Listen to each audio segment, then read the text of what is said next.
My YouTube channel RKR education गुरु।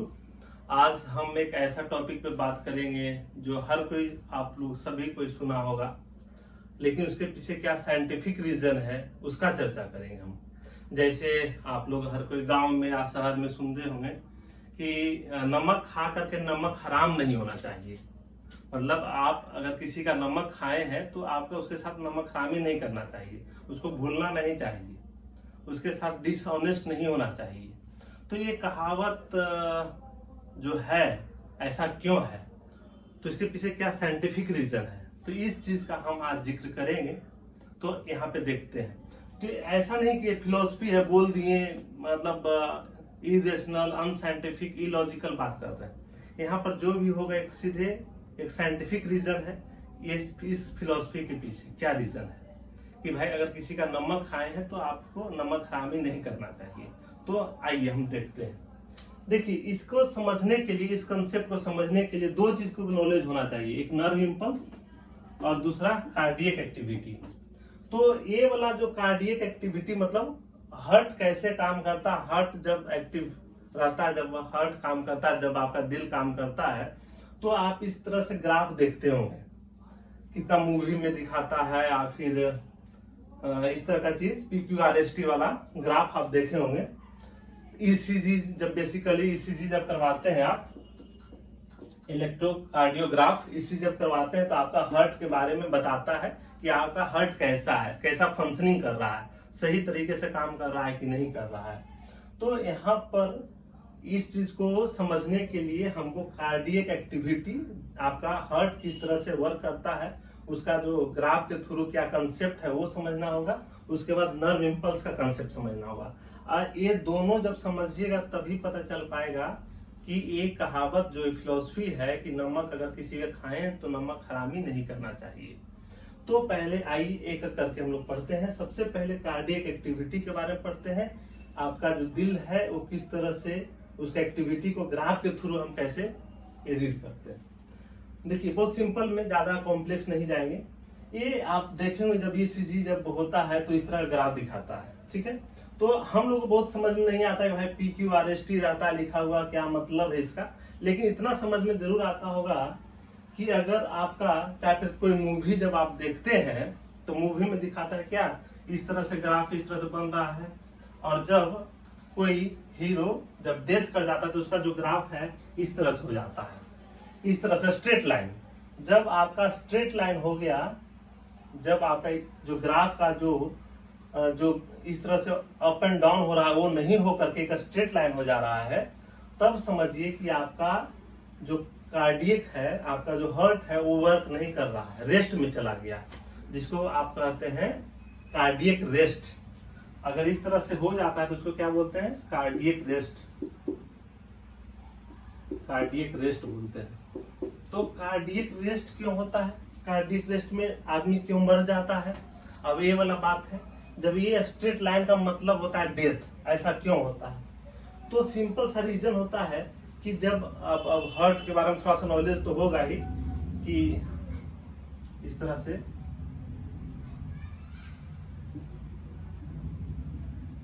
ठीक है, ये ऑरिकल होता है 2 चैम्बर और नीचे वेंट्रिकल होता है, ठीक है। 4 चैम्बर होता है दिल में, तो 2 ऑरिकल 2 वेंट्रिकल। ऑरिकल क्या करता है, ब्लड को रिसीव करता है, और वेंट्रिकल क्या करता है, ब्लड को पंप करता है, ठीक है। तो यहाँ पर जो हार्ट क्या होता है, इसका जो चैम्बर होता है, ऑरिकल ब्लड को रिसीव किया, वेंट्रिकल ब्लड को पंप किया। अब समझिए, ये आपका हार्ट में अगर कॉन्ट्रैक्शन नहीं होगा, मतलब अगर ऑरिकल कॉन्ट्रैक्ट नहीं करेगा तो ब्लड को रिसीव नहीं करेगा, और ऑरिकल अगर रिसीव नहीं करेगा तो वेंट्रिकल को ब्लड नहीं देगा। अगर वेंट्रिकल के पास ब्लड नहीं जाएगा तो बॉडी के अलग अलग डिफरेंट पार्ट में ब्लड सप्लाई नहीं कर पाएगा, और जब ब्लड सप्लाई नहीं कर पाएगा तो एक ऐसा कंडीशन आता है कि ब्लड कहीं पर भी नहीं जाएगा तो ऑटोमेटिकली आपका डेथ होना निश्चित है।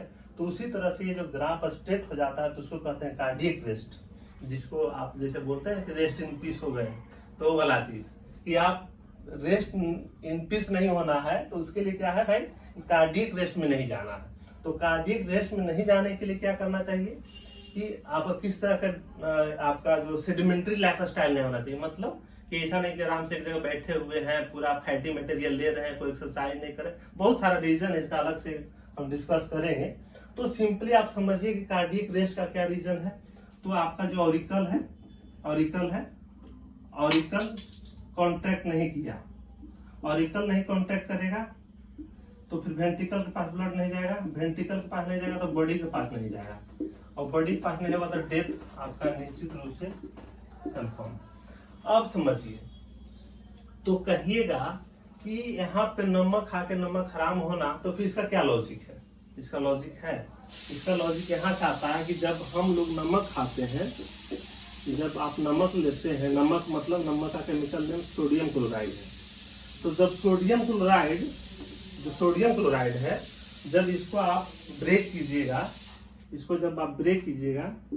तो Na प्लस और Cl माइनस में टूटता है, मतलब सोडियम आयन और क्लोराइड आयन में ये ब्रेक करता है। ठीक है, सोडियम आयन और क्लोराइड आयन। अब देखिए सोडियम आयन कहाँ से आया? नमक से आया। सोडियम आयन कहाँ से आया? नमक से आया। और नमक क्या करता है? नर्व इम्पल्स को बनाता है। नर्व इम्पल्स क्या है, अब ये समझना है। तो नर्व इम्पल्स जैसे जो हम लोग एक जो कुछ भी आपके बॉडी में किसी भी तरह का प्रॉब्लम होता है, तो उसका जो मैसेज भेजता है वो किसके थ्रू मैसेज आता है? नर्व इम्पल्स के थ्रू। जैसे मान लेते हैं मेरे पैर में कोई चुभ गया, मान लेते सांप काट लिया, तो हमको लगेगा कुछ काट रहा है। तो ये सीधे जो मैसेज आया ब्रेन तक, जो मैसेज पहुंचाया कि भाई लग रहा है नीचे कुछ काट रहा है, सांप काट रहा है, बिच्छा काट रहा है, कुछ इस तरह का कुछ है, तो हम क्या करते हैं, जो मैसेज जो पहुंचाया, कौन पहुंचाया? नर्व इम्पल्स पहुंचाया। तो नर्व इम्पल्स जो है वो किसके चलते हैं? सोडियम आयन के चलते हैं। तो सोडियम आयन के चलते नर्व इम्पल्स है, तो नर्व इम्पल्स जो मैसेज पहुंचाता है। तो अब देखिए यहाँ पर क्या करता है, ये जो कार्डियक एक्टिविटी है आपका, जो आपका हृदय जो काम करता है, दिल जो आपका काम करता है, तो इसको ये मैसेज कौन पहुंचाता है कि भाई आपको ऑरिकल को रिसीव करना है, वेंट्रिकल को रिसीव करना है।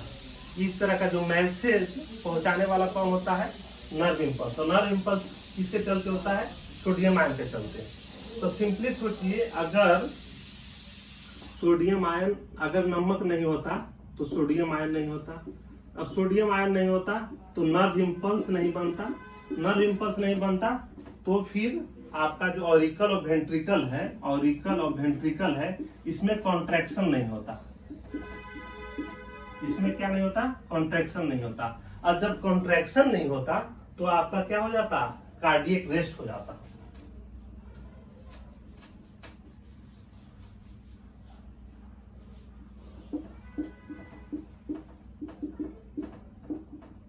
और जब कार्डियक रेस्ट हो जाएगा तो क्या होगा? डेथ हो जाएगा। सिंपली समझिए, ये नमक है, नमक से आपको सोडियम आयन मिला, सोडियम आयन के हेल्प से नर्व इम्पल्स बना, नर्व इम्पल्स के हेल्प से ऑरिकल और वेंट्रिकल में कॉन्ट्रैक्शन होगा। जब ऑरिकल और वेंट्रिकल में कॉन्ट्रैक्शन होगा तभी आपका ब्लड सप्लाई होगा। अगर मान लेते हैं ऑरिकल और वेंट्रिकल में कॉन्ट्रैक्शन क्या हुआ? नहीं हुआ, अगर ये काम नहीं हुआ, ठीक है, अगर ये नहीं हुआ तब क्या हो जाएगा? कार्डियक रेस्ट हो जाएगा। और कार्डियक रेस्ट होगा तो क्या हो जाएगा? आपका डेथ हो जाएगा। तो एक बार फिर से, जैसे अगर नमक नहीं होता तो सोडियम आयन नहीं मिलता उसको। ऐसा नहीं है कि सिर्फ नमक से ही सोडियम आयन मिलता है, ये चीज आप गलतफहमी मत रखिएगा कि सिर्फ सोडियम आयन कहाँ मिलता है? नमक से ही। और अलग अलग सोर्सेज है, लेकिन यहाँ पर नमक से भी मिलता है, ये ध्यान दीजिएगा। तो नमक से आपको सोडियम आयन मिला, और सोडियम आयन से नर्व इम्पल्स बना, और नर्व इम्पल्स से ऑरिकल और वेंट्रिकल में कॉन्ट्रैक्शन होगा, और कॉन्ट्रैक्शन से आपका कार्डियक एक्टिविटी वर्क हुआ। ठीक है, तो अगर ऐसा होता कि सोडियम आयन ये सपोर्ट नहीं करे तो नर्व इम्पल्स नहीं बनेगा, नर्व इम्पल्स नहीं बनेगा तो ऑरिकल वेंट्रिकल कॉन्ट्रैक्शन नहीं होगा, अगर ये कॉन्ट्रैक्शन होगा तो कार्डियक रेस्ट हो जाएगा और उसके बाद डेथ हो जाएगा। तो आप समझ लीजिए इसी को फिर दूसरे वर्ड में कि जो NaCl है वो कहाँ, उससे क्या मिला? सोडियम आयन मिला। सोडियम आयन से क्या हुआ? नर्व इम्पल्स बना। नर्व इम्पल्स से क्या हुआ? कॉन्ट्रैक्शन हुआ। किसमें कॉन्ट्रैक्शन हुआ? कॉन्ट्रैक्शन और सिकुड़ना। आपका हार्ट में वो चीज। तो कॉन्ट्रैक्शन किस में होगा? ऑरिकल और वेंट्रिकल में। ऑरिकल और वेंट्रिकल में होगा तो आपके जो कार्डियक एक्टिविटी अच्छे से वर्क करेगा, मतलब हार्ट आपका अच्छा से वर्क करेगा, कार्डियक एक्टिविटी सही रहेगा। जब ये सही रहेगा तो आप पर्सन आदमी लाइव रहेगा, जिंदा रहेगा। तो यही कंसेप्ट है, इसीलिए कहा जाता है कि नमक खा करके नमक हराम नहीं होना चाहिए। अगर कोई आपको नमक खिला दिया, ऐसा कोई खाना जिसमें नमक उसमें प्रेजेंट हो, तो समझिए कि आपका जिंदगी में वो कुछ न कुछ योगदान दिया है। क्यों भाई? नमक से सोडियम आयन मिलता है। सोडियम आयन नर्व इंपल्स बनाने में हेल्प करता है। नर्व इंपल्स क्या करता है? मैसेज देता है ऑरिकल और वेंट्रिकल को कि आप कॉन्ट्रैक्ट कीजिए, और ये जब कॉन्ट्रैक्ट करता है तो आपका कार्डियक एक्टिविटी अच्छे से वर्क करता है।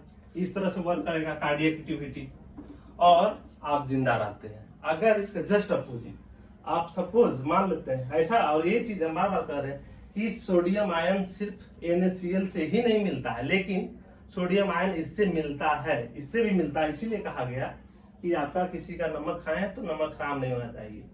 तो नमक से सोडियम आयन मिला। अगर मान लेते हैं सोडियम आयन नहीं होता तो नर्व इंपल्स नहीं बनता। नर्व इंपल्स नहीं बनता तो आपका ऑरिकल और वेंट्रिकल कॉन्ट्रैक्ट नहीं करता, और वो नहीं कॉन्ट्रैक्ट करेगा तो कार्डियक रेस्ट हो जाएगा, मतलब आपका हार्ट में किसी भी तरह एक्टिविटी नहीं होगा, तो आपका डेथ हो जाएगा। तो ये जो इस तरह से मूवी में जब देखते होंगे कि अप एंड डाउन हो रहा है, और फिर लास्ट में क्या होता है, ऐसे रेस्ट में चला जाता है, तो हम कहते हैं क्या, अब लगता है रेस्ट इन पीस हो गया। तो इस तरह का चीज है, ये कंसेप्ट है, फिलोसफिकल व्यू सिर्फ नहीं है कि भाई ऐसा है तो ऐसा है, ये साइंस है, इसके पीछे रीजन है। Okay, thank you.